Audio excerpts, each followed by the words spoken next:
votar nulo, em branco ou simplesmente não ir às urnas. Em Fortaleza, cresce o número de eleitores que preferem não votar em nenhum dos candidatos. Você consegue discutir política no Facebook? O que pensam as pessoas sobre o uso dessa rede social para o debate de propostas e campanhas? O Conexões foi até a tribo Genipapo Canindé conversar com Dona Pequena, a primeira mulher a se tornar cacique no Brasil. A vontade de conhecer outros países ainda na juventude. Veja as alternativas para quem quer fazer intercâmbio. E nas areias da praia, um esporte diferente chama a atenção. Você sabe o que é slackline?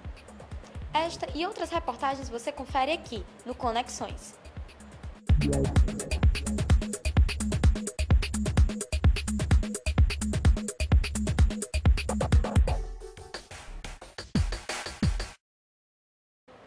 Em época de campanha eleitoral, muitas pessoas ficam em dúvida sobre qual candidato escolher. Alguns já decidiram, não irão votar. Quem fala sobre esse posicionamento é a repórter Kelviane Lima.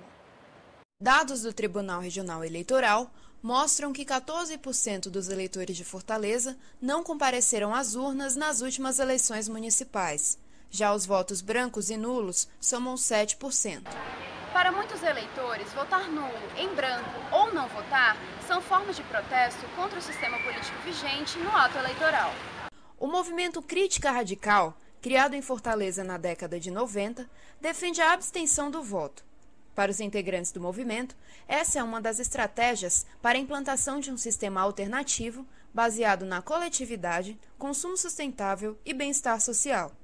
A política hoje se transformou num mero mecanismo de administração da crise. A gente diz administração da barbárie, né? Porque os governantes do mundo todo, independente da colocação partidária, estão administrando a crise de forma restritiva e repressiva, não é?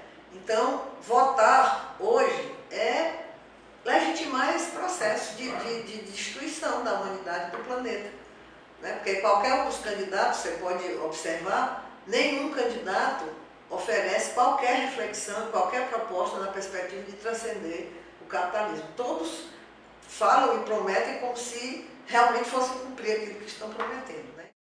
Para o Procurador Regional Eleitoral no Ceará, as opiniões do movimento devem ser respeitadas, mas ainda acredita que votar é a melhor opção. Essas pessoas que não votam e poderiam votar, geralmente elas têm um grau de conscientização maior do que essas outras. E elas poderiam, inclusive, ser multiplicadoras da ideia de que mais importante do que não votar é votar num candidato que, de fato, seja um candidato honesto e que possa, a partir do seu trabalho, trazer bons frutos para a sociedade. Segundo o Tribunal Superior Eleitoral, os votos nulos e brancos não são contabilizados.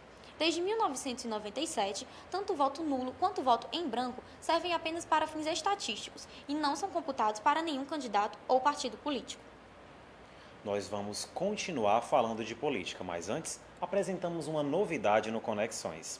O quadro Há Quem Diga questiona as pessoas a respeito de temas atuais que costumam dividir opiniões. E o Há Quem Diga estreia com a seguinte pergunta: você acha que dá para discutir política no Facebook?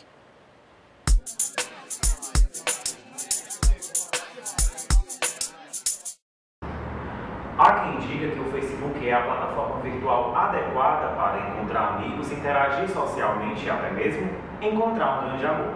Porém, engana-se quem pensa que não é possível discutir assuntos mais sérios nessa rede social. Uma pesquisa divulgada no mês de agosto apontou que 85% dos entrevistados consideram as redes sociais o espaço ideal para se discutir política. Desses 85%, 37% das pessoas acreditam que todas as redes sociais são eficientes para este tipo de discussão.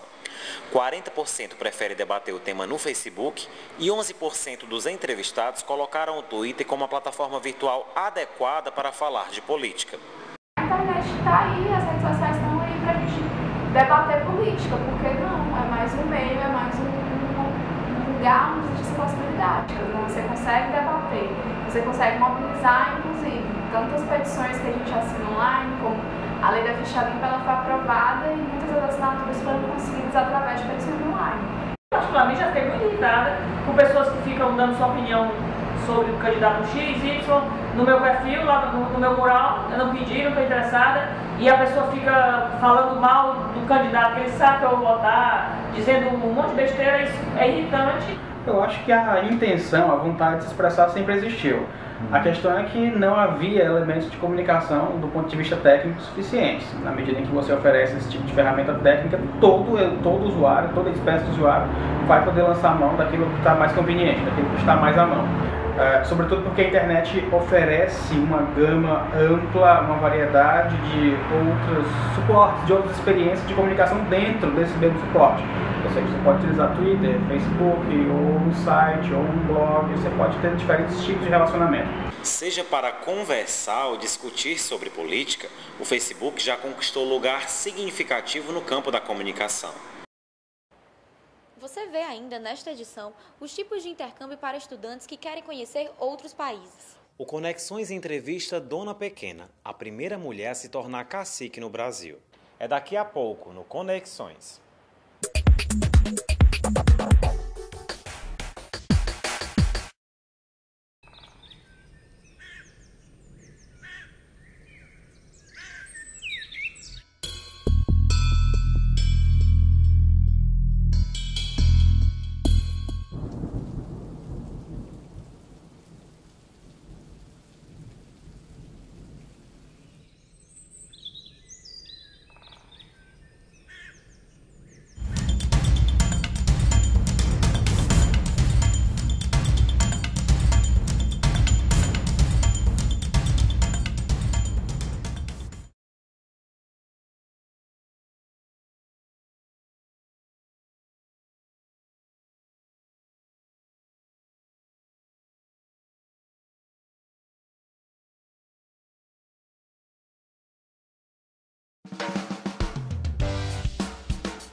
Com o programa Ciências Sem Fronteiras do governo federal, os alunos ganharam mais oportunidades para estudar no exterior. Mas existem outras opções de intercâmbio para quem deseja ter uma experiência fora do Brasil.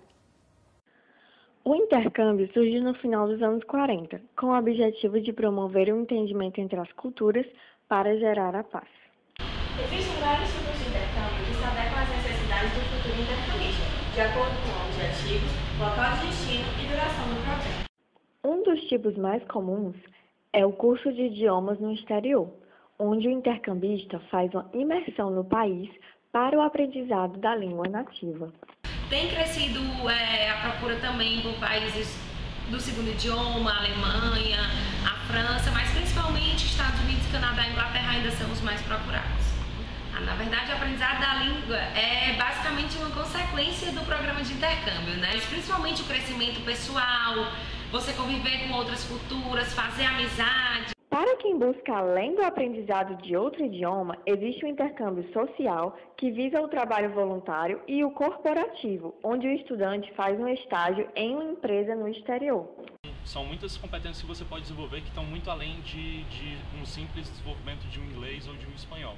Tem muito mais a comunicação, você aprender a lidar com pessoas diferentes, você se adaptar numa realidade diferente. Então a gente desenvolve também pessoas que sejam conscientes do seu papel na sociedade e que sejam capazes de enxergar a necessidade e atendê-la. Durante o programa, o intercambista pode se alojar em uma residência estudantil ou em uma casa de família, a chamada Host Family. Gabriela fez intercâmbio em Londres em 2011 e achou sua Host Family em um site na internet. Ela era dona de casa e eu tinha muito contato principalmente com os filhos dela, que era um menino de 4 anos e outro de 2, e tinha muita interação, o menino de 4 conversava muito comigo. E foi muito bom porque também abriu muitas portas profissionalmente para mim. Independente do tipo de intercâmbio, o ponto principal é o desenvolvimento pessoal e a conscientização de seu lugar no mundo.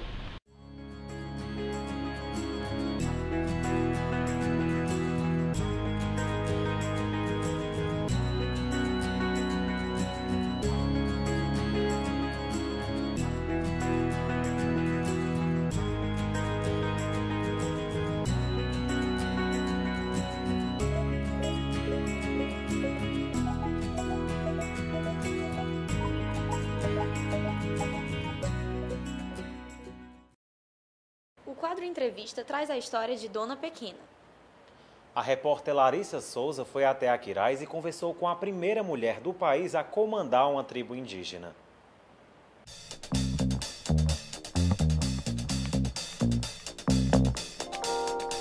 No nosso quadro Entrevista de hoje, nós vamos receber a Dona Maria de Lourdes da Conceição Alves, mais conhecida como Dona Pequena, aqui na tribo Genipapo-Canidé, no município de Aquiraz, a 50 quilômetros de Fortaleza. Dona Pequena foi eleita a primeira mulher cacique do país em 1995. Cacique Pequena, grande mulher guerreira, que lutou por uma causa muito justa, muito trabalhosa, e ela teve força e garra de vencer. Esta mulher hoje ela está aposentada, não de dinheiro, mas sim aposentada de ter passado a força dela, o encargo dela para as duas filhas dela. Quem era cacique era um homem, né? Era o cacique Teodorico. Ele morre e deixou a aldeia solta por 3 anos, né?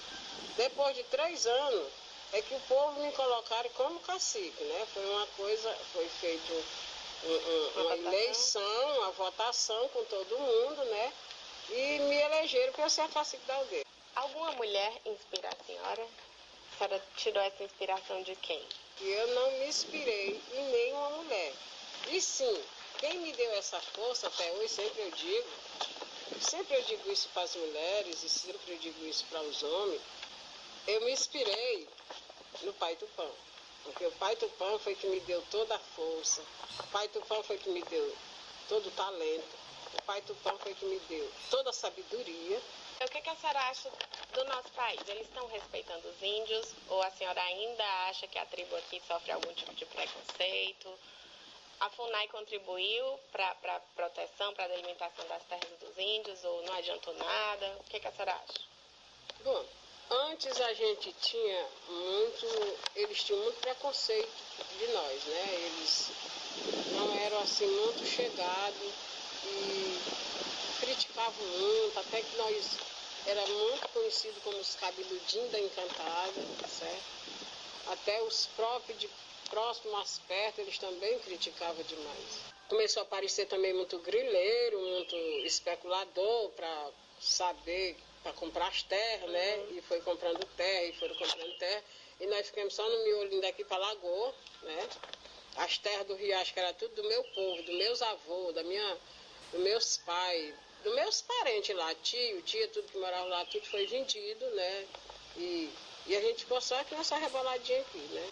Mas, quando a FUNAI chegou aqui, a gente teve uma melhoria nesse sentido, porque ela começou a trabalhar em saber como era que a gente ia viver, e ela descobriu muito a situação que nós era índio mesmo, né? O índio é natureza, o índio é água viva, o índio é natureza, o índio é água viva, o índio ele existe, o índio é de resistir. O índio, ele existe, ele é de resistir. Na mata trabalha o índio, ele trabalha no chão. Na mata trabalha o índio, ele trabalha no chão.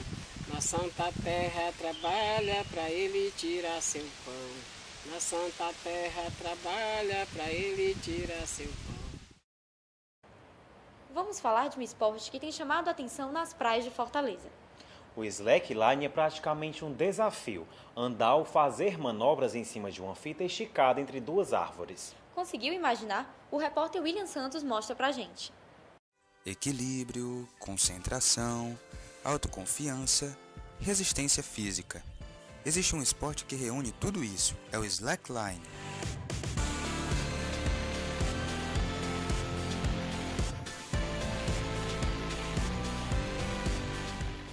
A prática do slackline tem registros seculares, mas foi na década de 80 que ela ganhou força, inicialmente nos Estados Unidos. Os alpinistas, eles pegavam as fitas finas e botavam entre as montanhas, tomando com poucos pitões. Aí foi um alpinista, achou isso legal, foi fazer em terra, colocou entre 2 árvores e começou a prática do slackline. O esporte é praticado sobre uma fita, que geralmente fica esticada na base de 2 árvores ou pedras. O objetivo principal é andar sobre a fita, por isso manter o equilíbrio é fundamental. Mas há também algumas vertentes do esporte que exigem manobras de alto grau de dificuldade, quase todas realizadas ao ar livre. No Brasil, o slackline chegou em 1995, trazido por escaladores estrangeiros. A partir de então, o esporte virou febre e invadiu as praias de todo o país, inclusive as nossas. O slackline chegou ao Ceará há mais ou menos 3 anos, e apesar de recente, o esporte vem conquistando cada vez mais praticantes. Aqui, eles encontraram na Orla Marítima de Fortaleza um lugar ideal para a prática da modalidade. A prática do slackline em plena praia acaba sendo também uma vitrine para que o esporte fique cada vez mais conhecido. Toda vez que eu vou pra cá, o turista passa, quer filmar, ou bater foto, a gente quer tentar praticar, quer tentar andar. E eu vejo cada vez mais gente nova, com fita nova e equipamento novo aqui na Praia de Iracema pedindo ajuda ou só montando por conta própria. João já pratica o slackline há quase 1 ano. Ele aponta os benefícios do esporte para a saúde e para o bem-estar. Depois que eu comecei a praticar o slackline, eu tive mais disciplina, melhorei minha concentração, meus músculos, eu senti que eles ficaram mais fortes e mais rígidos, aguentando mais o tranco do dia a dia. Já Jefferson pratica o slackline há 2 meses. Para ele, a modalidade também difunde valores para a vida. A questão do equilíbrio na vida, a gente traz isso para a nossa vida, né? O equilíbrio emocional, o equilíbrio profissional, tudo a gente traz, os objetivos, a persistência. E para quem tem curiosidade em saber mais sobre esporte ou está cheio de vontade de praticá-lo, aí vai um recado. Tenha coragem de vir, se você não tem equilíbrio, isso vai vir com o tempo, ela condiciona o teu corpo, te dá o equilíbrio, trabalha a tua mente, assim, é um esporte 100%.